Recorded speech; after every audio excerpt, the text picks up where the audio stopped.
Hello friends, मैं रूपाश्री और मेरे यूट्यूब चैनल में आप सभी का स्वागत है। आज के वीडियो में central university of Jharkhand BEd admission का क्या प्रोसेस है, इसी के बारे में आज का पूरा वीडियो है। वीडियो को स्टार्टिंग से लेके एंड तक ज़रूर देखिएगा। सेंट्रल यूनिवर्सिटी से बीएड करना है तो बीएड एडमिशन का जो प्रोसेस है, इस पूरा वीडियो में A to Z बताया गया है। फॉर्म कब निकलता है, फॉर्म भरने का डेट कब से स्टार्ट होता है, एंड कब तक है, फॉर्म भरने में कितना पैसा लगता है, एग्ज़ाम कब होगा, कब आता है एडमिट कार्ड, आंसर की कब निकलेगा, आपका एडमिशन कब होगा, कब क्या होता है, सब कुछ जो है इस वीडियो में बताया गया है। सेंट्रल यूनिवर्सिटी में एडमिशन के लिए जो भी प्रोसेस है उसका जनरल इंस्ट्रक्शन मैं आप लोगों को इस वीडियो में देने वाली हूँ। गाइज़, अगर चैनल में नए हैं तो चैनल को सब्सक्राइब करके बेल आइकन को दबाना मत भूलिए, ताकि जब भी इस तरह की कोई इन्फॉर्मेटिव वीडियो आए तो नोटिफिकेशन आपको सबसे पहले मिल सके। क्योंकि अभी मैं लगातार central university of Jharkhand BEd admission के बारे में जो है वीडियो बनाने वाली हूँ। क्या है सिलेबस, इंट्रेंस एग्जाम के लिए क्या क्या पढ़ना रहता है, इंट्रेंस के बाद जब आप एडमिशन ले लेंगे तो उसका सिलेबस क्या रहता है, A to Z मैं आप लोगों को डिस्कस करने वाली हूँ। Okay, let's start.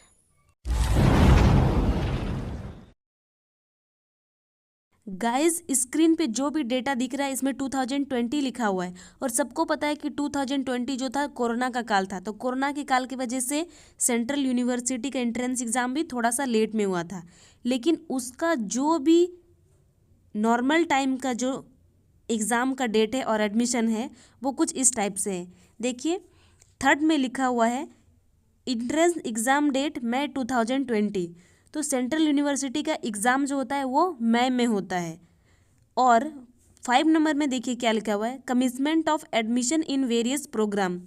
और वेरियस प्रोग्राम मतलब अलग अलग सब्जेक्ट का जो भी एडमिशन है वो जून जुलाई में होता है। एग्ज़ाम होता है मई में और एडमिशन जो होता है वो जून और जुलाई में होता है। देखिए, नोटिफिकेशन के ऊपर में 2020 लिखा हुआ है, उसको इग्नोर कीजिए। मैं इसमें सिर्फ प्रोसेस बता रही हूँ कि सेंट्रल यूनिवर्सिटी से बीएड करने के लिए आपका क्या प्रोसेस है। पॉइंट 1 में बोल रहा है, this all India test is being organised by central university common entrance test for admission to different program of 14 central universities and 4 state university. It provides a single window opportunity to the student to seek admission in these participating university institute across the country. तो हमारे country में total 14 central university है और 4 जो है state university है। It means कि total 18 university जो है वो हमारे इंडिया में है, जिसमें एडमिशन इस एंट्रेंस एग्ज़ाम के थ्रू होता है।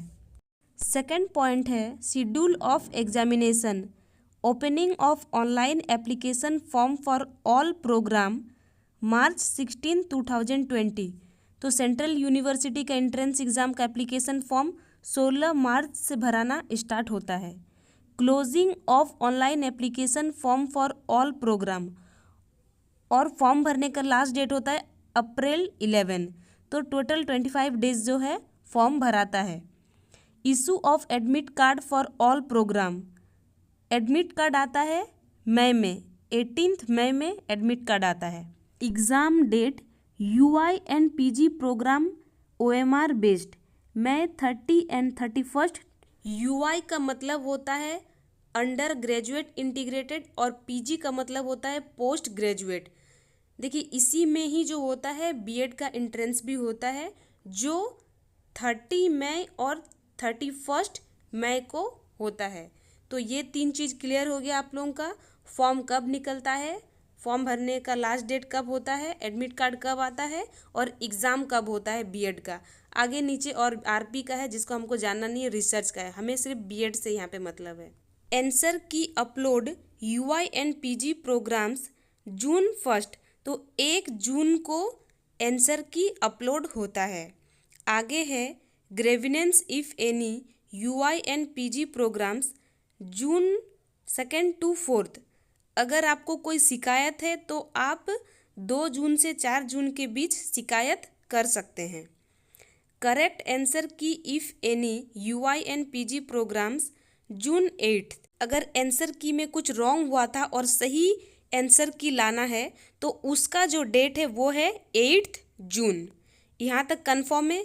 उसके आगे देखिए रिजल्ट डिक्लेरेशन जून 26, मतलब 26 जून को रिजल्ट आ जाएगा एंट्रेंस एग्जाम का। थर्ड पॉइंट में है for list of program their eligibility and number of seat offered by particular university visit CUCET website. जो वेबसाइट का यहाँ पे लिंक दिया हुआ है उसी में क्लिक करके आप पता लगा सकते हो कि किस प्रोग्राम के लिए कितना सीट है और इसका एलिजिबिलिटी क्राइटेरिया क्या है अलग अलग यूनिवर्सिटी के लिए। जो टोटल 18 यूनिवर्सिटी है तो किस यूनिवर्सिटी में क्या एलिजिबिलिटी क्राइटेरिया है और कितना सीट है। फोर्थ नंबर में है रिजर्वेशन ऑफ सीट एज पर government of India PU norms candidate are strongly advised to refer to website of individual PU for reservation policy of respective university. It means अलग अलग category के लिए यहाँ पे भी सीट रिजर्व रहेगा। Fifth point में है applicant are advised to check the eligibility criteria thoroughly before applying for any program because different university have different eligibility criteria for similar program। यहाँ पे बोला गया है कि एक ही कोर्स के लिए अलग अलग यूनिवर्सिटी में एलिजिबिलिटी क्राइटेरिया जो है वो अलग अलग है, इसीलिए फॉर्म भरने से पहले अच्छी तरीके से आप जिस यूनिवर्सिटी में अप्लाई करेंगे उसका एलिजिबिलिटी क्राइटेरिया देख लीजिए। सिक्स पॉइंट है application should be submitted online only, offline application not be accepted. तो फॉर्म जो है वो आपको ऑनलाइन फिलअप करना है। सेवेंथ पॉइंट में बोल रहा है एप्लीकेंट अपना ईमेल आईडी और मोबाइल नंबर वही डाले जो एक्टिव हो, क्योंकि यूनिवर्सिटी को आपसे इम्पॉर्टेंट कम्युनिकेशन करना रह सकता हो मेल के थ्रू और SMS के थ्रू, इसीलिए फ़ोन नंबर में DND एक्टिवेट करके मत रखें, ये बोला गया है सेवेंथ पॉइंट में। एट्थ पॉइंट में बोला गया है जो भी आप अपना फ़ोटो डालेंगे फॉर्म भरते समय वो फ़ोटो अच्छा क्वालिटी का और लेटेस्ट फ़ोटोग्राफी होना चाहिए, प्लस 20 KB से 50 KB के अंदर का होना चाहिए फ़ोटो। इसी के साथ जो सिग्नेचर देंगे फॉर्म भरते समय वो 10 KB से 50 KB के अंदर का होना चाहिए। इसके अलावा बोला गया है कि आपको फ़ोटो अपलोड और सिग्नेचर अपलोड के बारे में अगर और भी ज़्यादा जानकारी चाहिए तो यहाँ पे एक लिंक दिया हुआ है, उस लिंक पे क्लिक करके आप और भी डिटेल में जान सकते हैं। नाइन्थ नंबर में बोल रहा है कि जो भी कोर्स या प्रोग्राम आप करना चाहते हैं उसके लिए ऑनलाइन फिलअप अच्छे से करें, कोई भी स्पेलिंग मिस्टेक ना करें और पेमेंट जो है ऑनलाइन पेमेंट करें।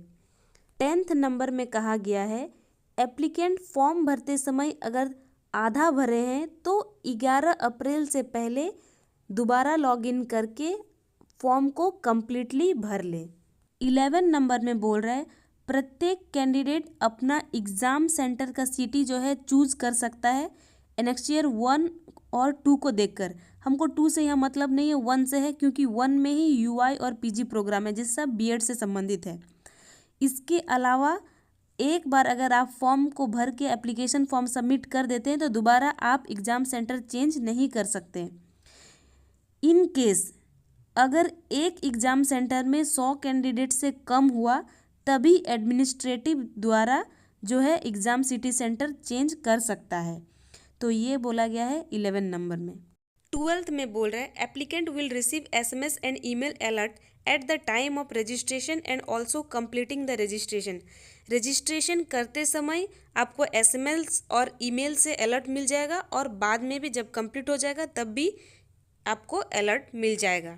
13th में है applicant can apply for a particular program for a maximum of 3 particular universities with a maximum of 3 option of program in each of the selected particular university। इसका मतलब है जो भी यूनिवर्सिटी आप select किए हो उस यूनिवर्सिटी में आप मैक्सिमम 3 ऑप्शन सिलेक्ट कर सकते हो सके आप ऑप्शन 1 में BEd किए, 2 में LLB किए, 3 में MCA किए। इसी तरह एक ही यूनिवर्सिटी में आप एक ही साथ 3 प्रोग्राम के लिए अप्लाई कर सकते हो। 14th में है, in case a candidate wish to option for more particular university with additional program, he or she can option for additional on option by paying additional prescribed fee।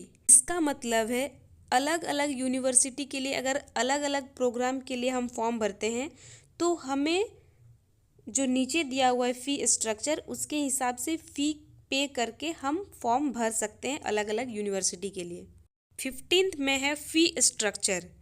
Category wise देखिए, general OBC EWS applicant का 800 लगेगा form भरने का, ST SC applicant का 350 लगेगा और physically handicap applicant जो है उनका पैसा नहीं लगेगा। नीचे में एक नोट दिया हुआ है, तो मैं इस नोट को अभी पढ़ के नहीं बता रही हूँ, जो भी नोट से आप पढ़ लीजिएगा। मैं इस पीडीएफ का जो लिंक है वो डिस्क्रिप्शन बॉक्स में दे दूँगी। मैं बस वही पॉइंट को डिस्क्राइब कर दे रही हूँ जो central university of Jharkhand BEd admission के लिए ज़रूरत है। बाद बाकी आप लोग खुद से पढ़ लीजिएगा। 21 नंबर में है question paper pattern. All question paper will be multiple choice question based consisting of. तो इसमें जो भी इंस्ट्रक्शन दिया हुआ है वो पढ़ लीजिएगा। और इस एग्ज़ाम में भी नेगेटिव मार्किंग रहता है। सही आंसर करने पे 1 मार्क्स मिलता है और गलत हो जाने पे 0.25 मार्क्स काट लिया जाता है और टोटल 2 आवर्स का एग्ज़ाम होता है। 22 नंबर में है the answer keys for various test papers will be uploaded on 1 June for UI and PG programs. Under graduate और पोस्ट ग्रेजुएट प्रोग्राम के लिए जो आंसर की आएगा वो 1 जून को आएगा। An applicant may submit his or her grievance only through an email. No hard copy will be accepted at एक वेबसाइट दिया हुआ है from June 2 to 4 for UI and PG program. वैसे कैंडिडेट जिसको आंसर की से कोई शिकायत हो वो अपना जो भी ग्रीवेंस है वो भेज सकते हैं इस ईमेल आईडी को 2 से 4 जून के बीच में। The format for the submission of grievance is given below. तो जो भी शिकायत है उसको भेजने के लिए एक फॉर्मेट दिया हुआ है। देखिए फॉर्मेट कुछ इस टाइप से है। अगर किसी भी स्टूडेंट को आंसर की से शिकायत हो तो इस तरह का फॉर्मेट में अपना आंसर भर के वो उस ईमेल आईडी पे मेल कर सकता है 2 से 4 जून के बीच में। आगे है the grievance received from applicant will be evaluated by committee of expert and the decision of the expert will be final. आपका जो भी शिकायत होगा सबसे पहले वहाँ के कमिटी में जो एक्सपर्ट होगा वो देखेगा और एक्सपर्ट जो भी डिसीजन लेगा वही होगा फाइनल डिसीजन। आगे का जो पॉइंट है पॉइंट 23, 24, 25 ये बाकी एग्ज़ाम का जो भी क्राइटेरिया है सेम टू सेम उसी तरीके से है। आप लोग एक बार इसको अच्छे से पढ़ लीजिएगा। 27th में है after result is declared applicants will be allotted seat in order of merit in their respective programme and university और institute through online offline counselling. आप जिस प्रोग्राम के लिए अप्लाई किए हो उस प्रोग्राम में आपका जो भी मेरिट बनेगा काउंसलिंग में उसी के आधार पे आपको सीट अलॉटमेंट लेटर दिया जाएगा। The counselling session will be conducted at each university और institute separately and notified according to their respective website. हर यूनिवर्सिटी अपना अलग अलग काउंसलिंग कराता है। अगर आप सेंट्रल यूनिवर्सिटी ऑफ झारखंड से हैं तो फिर आपको सेंट्रल यूनिवर्सिटी ऑफ झारखंड का वेबसाइट से आके यहाँ पे काउंसलिंग कराना होगा। There will be separate fee for online counselling और ऑनलाइन काउंसलिंग के लिए अलग से फ़ी लगता है। अब आगे देखिए कि एग्ज़ाम का सेंटर कहाँ कहाँ पे मिलता है। तो क्योंकि हम लोग को सीधा झारखंड पे आना है क्योंकि झारखंड बीएड का हम लोग बात कर रहे हैं। डाल्टनगंज, मेदिनीनगर झारखंड, देवघर झारखंड, धनबाद झारखंड, जमशेदपुर झारखंड, रांची झारखंड। तो टोटल 5 जगह जो है सेंटर मिलता है। डाल्टनगंज, देवघर, धनबाद, जमशेदपुर और रांची। यही था पूरा process central university of Jharkhand में एडमिशन लेने का। सेंट्रल यूनिवर्सिटी ऑफ झारखंड का और भी डिटेल में वीडियो पाने के लिए चैनल को सब्सक्राइब करके बेल आइकन को दबा के रख लीजिए, क्योंकि अभी लगातार सेंट्रल यूनिवर्सिटी से रिलेटेड वीडियो आने वाला है। अगर आप लोगों को वीडियो अच्छा लगा है तो वीडियो को लाइक ज़रूर कर दीजिए, और कुछ भी डाउट हो तो कमेंट सेक्शन में कमेंट कीजिए। गाइस, आप लोग चाहे तो मुझे इंस्टाग्राम में भी फॉलो कर सकते हैं। इंस्टा का लिंक नीचे डिस्क्रिप्शन बॉक्स में दिया हुआ है। तो चलिए वीडियो को ख़त्म करते हैं। Tata bye bye.